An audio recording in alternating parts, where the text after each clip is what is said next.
coming up on One Detroit. We'll meet a young Detroit girl who's captured the country's attention with her impressions of African-American trailblazers. Plus, African-American opera singer George Shirley talks about his legendary career. Also, with the Michigan primary behind us, Nolan, Finley, and Stephen Henderson discuss what's ahead for the presidential election. And if you're looking for something to do this weekend, we have some ideas for you. It's all coming up next on One Detroit. From Delta faucets to Behr paint, Masco Corporation is proud to deliver products that enhance the way consumers all over the world experience and enjoy their living spaces. Masco, serving Michigan communities since 1929. Support for this program is provided by the Cynthia and Edsel Ford Fund for Journalism at Detroit Public TV. The DTE Foundation is a proud sponsor of Detroit Public TV, among the state's largest foundations committed to Michigan-focused giving. We support organizations that are doing exceptional work in our state. Visit dtefoundation.com to learn more. Nissan Foundation and viewers like you.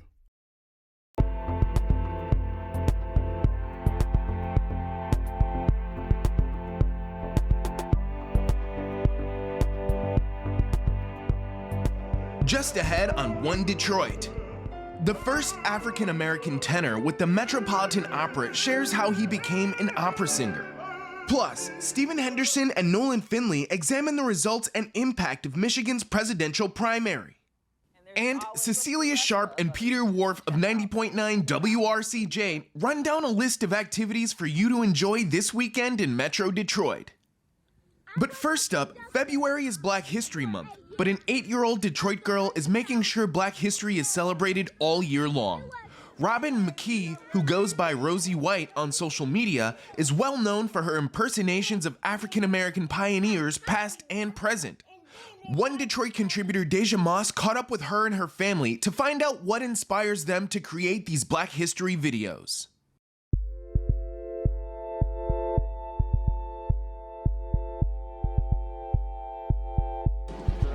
I'm the minister for Muslim Temple number 7. Never heard of you. Where is he? Nobody here by that name. Wait a second. What is your name, fella? Don't worry about what my name is. We are content creators. We call ourselves the Big Three, which is a nod on Detroit's automotive legacy. We typically make videos about our culture. This is our talent, Rosie, where we do movie portrayals. That's really popular on our content. Black history, anything funny that's, culturally inclined with our community. On Instagram, that's our biggest platform, and that's always been, where we got the most love and the most comments and the most interaction. Black history specifically is how we started. Our first viral video was the Rosa Parks video, and it got about 580,000 views. And then I hop on the bus, and then the driver tell me to stay on the back, and then I said, no, I'm not sitting on the back. It was an accident, I was just reading her a paper from school, homework, she's 3, read this package about Rosa Parks to your student, to your child, ask her what she learned, and I, said, all right, Rosie, tell me what you learned, and she said it back, every single word. So I was 3, of course. She didn't know, she thought I wasn't listening, so soon as she asked me, Rosie, tell me what you learned. I said everything to the end on that paper, everything. So then she ran around the house, trying to find everything that looked like Rosa Parks, and then she got her phone out, and then she told me, Rosie, say it again. And I said everything from the start. And then everybody can ride the bus, and everyone can ride the bus now. Me, Rosie Parks. We continued making the videos. There were no worries because she absolutely loved to do it. I absolutely love to dress her. Halloween is actually my favorite holiday, and it's because I like to dress up. I like to create. And then a blessing just so great with the camera, it just all came together. Our videos help because it's not only educational, but it's also fun. So when you're watching it, you're learning, but you don't really realize that you're learning something. Every time when my mom write the script, I'm just learning about history, like, every time. Like, he did this, oh wow. She did this, oh wow. Now, what's going on, Robin? Well, my mom teaches me about Black history, and I teach others. My favorite history is Carter Woodson, because he's the father of Black history. Even my auntie, she gave me this book all about Black people, and I was scrolling through it, and I saw a lot of important people that changed the world. Like Carter Woodson, I did not know he's the father of Black history. So I told my mom, Mom, we should talk about Carter Woodson. And she said, we're going to add that. And our rap, the Black history rap. Carter Woodson led us fight to promote Black achievements and stop racist stereotypes. Black history. Black history. My mom and sister inspire me because they help me out. Some of the things we record, they're fun, lighthearted, it's just cool. And then some are like, oh, we're going to be here a while. Like, yeah. But with the Harriet Tubman video, we were on Belle Isle in the midst of the winter time and ice on the river shooting that video. We were tiptoeing on grass. I was a conductor for 8 years of the Underground Railroad. It was serious. We didn't have all the nice equipment. I had a light, like a flashlight, so she can get a good lighting because it was dark, you know. And Rosie had on like this costume, and she was trying to get the best. She is really, really particular about her shots. So we were all just tiptoeing together like, I am Harriet Tubman. It gave us the actual feel of what she did for our people, because we were like complaining, and she did that on a regular basis. My work as Moses was serious this. We're more focused on people like, you know, more popular. So it's really like a reminder, a refresher. Rosie videos are important because she's teaching more current state of people, and, you know, not necessarily the horror that came with Black history, but the celebration that we are in now. I have two of the greatest businessmen in front of me. All I can say is, wow. We were doing this for family fun, so the outpour of love and support we're getting is really astounding. Hi, baby. You know Rosie? When people say, hey, I was having a bad day, thank you for your videos, my only response usually is mission accomplished, because that's all we wanted. I want them, the boys and girls, to feel like they at school by teaching Black history, like Carter Woodson, Rosa Parks, these people that changed the world. As we close out Black History Month, we're shining a light on a trailblazer here in Metro Detroit. Renowned operatic performer George Shirley was the first Black tenor to join the Metropolitan Opera in 1961. He also holds other firsts as an African-American musician and educator. Contributor Cecilia Sharp of 90.9 WRCJ sat down with Shirley for a conversation about his remarkable career.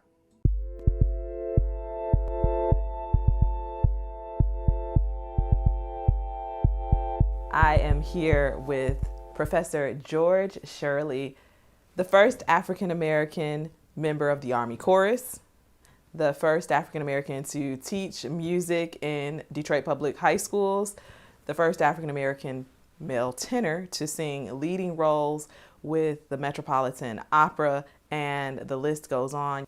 Let's rewind time just a little bit. Professor Shirley, you really didn't have plans to be an opera singer. You were about to get married and teach music in Detroit public schools. And then what happened? Well, the Army happened. The draft happened. My life was set. My dreams were fulfilled. And we were planning on getting married in August of 1956. We got a letter from Uncle Sam in about March or April 1956 saying basically, you're going to be married to me in June. The word went out that the Army was going to create a singing organization to be attached to the United States Army Band in Washington, D.C. The band had been formed in 1934-35, and it had never had a black member. So I decided to go in as a bandsman. So I went into the Army playing euphonium. How did you really matriculate into the world of opera? So along with two other members of the band who were not that happy with that prospect, both of them were white, we decided to take a leave of absence and go to Washington and audition for the chorus. The conductor of the chorus, a fellow named Samuel Labota, he was a captain. He was second in command of the Army Band. And my two colleagues sang their auditions, and Labota, who was very direct, was a really incredible man. He said, "Well, thank you very much for coming. We won't be able to use you." And I thought, okay. My turn came, and I sang. And he said, "Can you wait a few minutes after I finished?" I said, "Yes, sir." And he disappeared into the command room. A few minutes became at least a half hour. And I'm sitting there thinking, yes, the same old stuff. Same. So he finally came out and he said, "Well, we decided that we would like to have you join us if it's what you really want." I found out years later that Sam Labota had to go all the way to the Pentagon to get me in. That was America. Tell us about the value of a quality music education at the elementary level on up through high school. I'd been singing ever since I was 5 years old with my parents in church in Indianapolis, and then we came here and encountered one of the greatest systems of public school music education in the country, in Detroit. And for me, it's a primal force in educating people. It doesn't mean that someone who has profited by studying music is going to become necessarily a professional musician. But it means that the brain has been trained in certain ways that can be used, activated in professions that have nothing to do, per se, with music. There are people who are CEOs of companies who are excellent musicians. Einstein was a musician. So you're taking away something that is essential, really essential, in helping to grow the brain.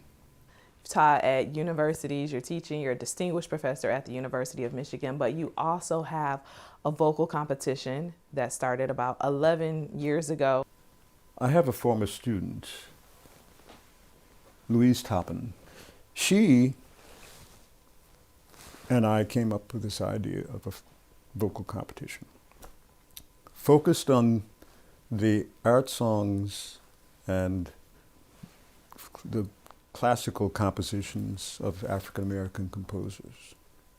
It has grown over the years to include university students, still has high school level, and it has become international. The University of Michigan School of Music, Theater, and Dance is now going to house this competition. And it's a dream come true.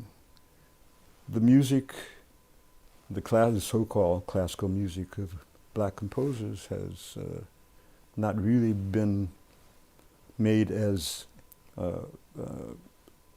accessible and has not been taught to the degree that it should be. And that's being changed now at Michigan, at the School of Music. And it's open to all ethnicities, because music belongs to everyone. I don't care what you look like. If I can sing Italian to the Italians, or French to the French, or German to the Germans, or anything else, then everybody has a right to sing the works of African American composers. I don't take credit for having been given the gift of song.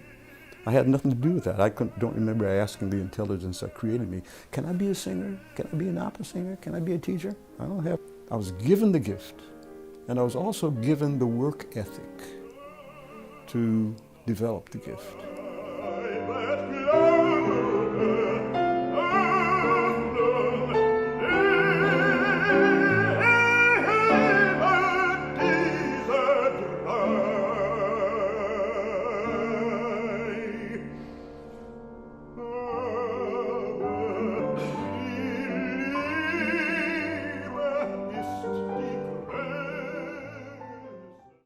Now that the Michigan presidential primary is over, attention is turning to how the results will impact the fall election. More than 100,000 residents voted uncommitted in the Democratic primary, and the Michigan GOP is in the midst of a dispute over leadership as it prepares for this weekend's caucus. One Detroit contributors Nolan Finley of the Detroit News and Stephen Henderson from American Black Journal discussed where both parties go from here.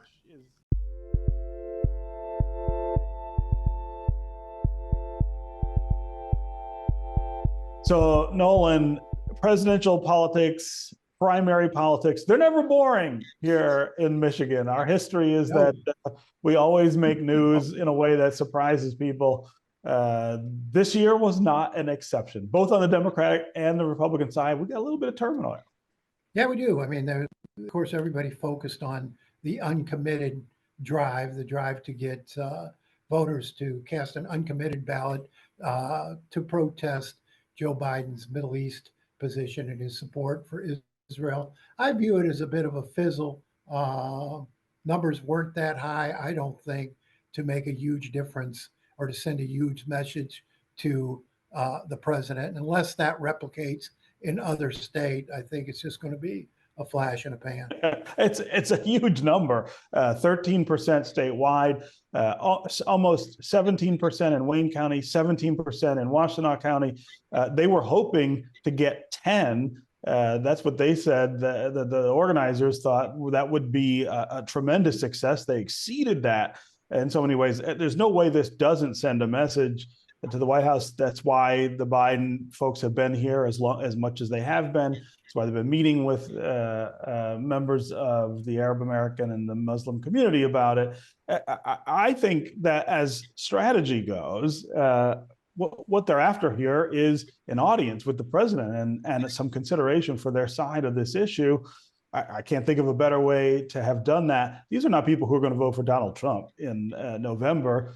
No. This was and the administration knows that. They also know that they've got to be mindful on the other side of this issue of Jewish voters who are also very loyal Democratic voters and supporters of the party. So it's a delicate balancing act. I wouldn't expect this to influence the decision making on policy here. They may get a larger voice, but there are a lot of interesting elements in the numbers here. Donald Trump lost 90,000 Republican voters in Oakland and Kent and Ottawa counties.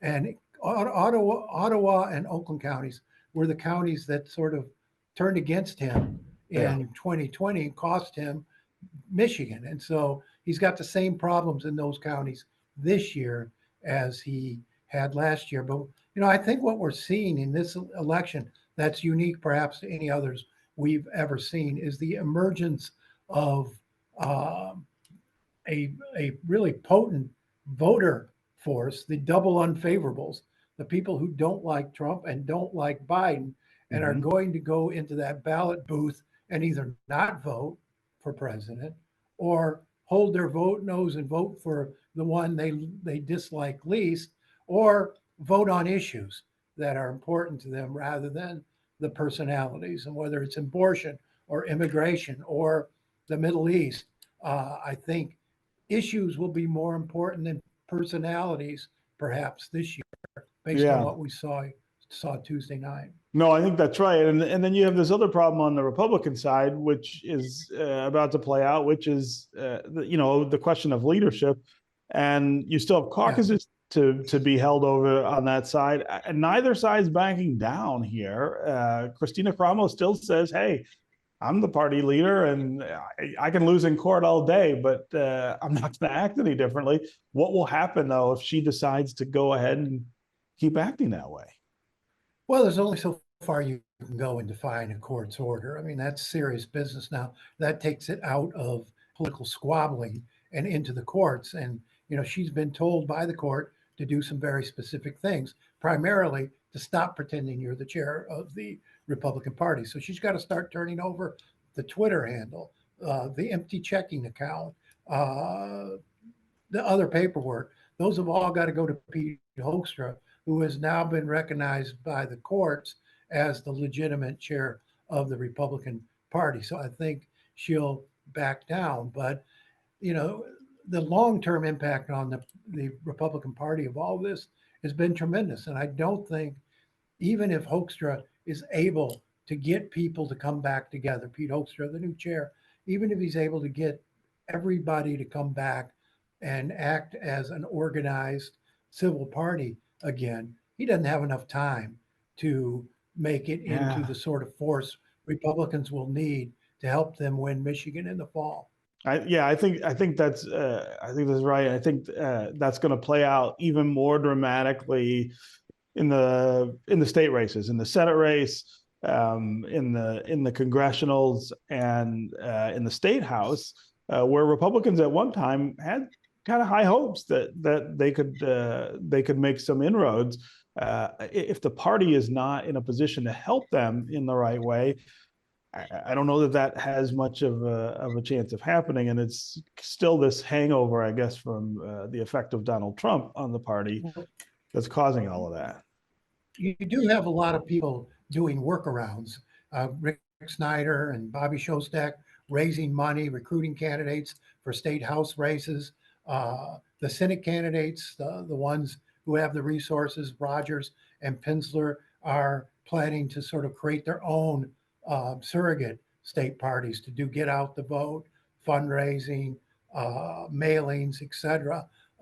Going through using county parties for a lot of that work. So there's workarounds at the state level, you know, and in the Senate race. I think where it does get tough is to turn out a big vote for your presidential candidate and do the sort of organizing you need to do in the fall. I think it'd be very difficult for Donald Trump to win Michigan if the state Republican Party is at this level of disarray between now and November. Yeah. All right. Well, another primary in the books, another primary making news. Nolan, we'll talk, I'm sure, more about this in the future.